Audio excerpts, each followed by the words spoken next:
بشینه طرف مقابل برای شما مهمه؟ واقعیت نه، چون منی که خودم حتی همون پرایدم ندارم نمیتونم از طرف مقابلم انتظار داشته باشم که مثلا بنز و بی ام باید داشته باشی یا با اونا بیای دنبال من.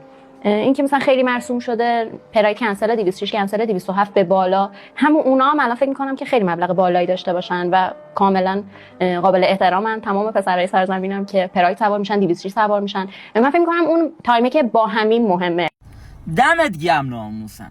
ایشون یه پرنسسه و قطعا مادرش یه ملکن و پدر به شدت با شخصیتی داره.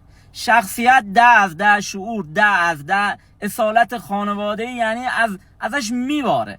سطح شعور 100. دم خودت و خانوادت و پدر و مادرت گرم ناموسن. قشنگ معلومه توی خانواده اصیل بزرگ شدی. دمت گرم ناموسن. همیشه خب نباید بیای یکی رو دیس کنی، مسخرش کنی. یکی مثل ای رو باید نشون داد که یاد بگیرن خیلیا.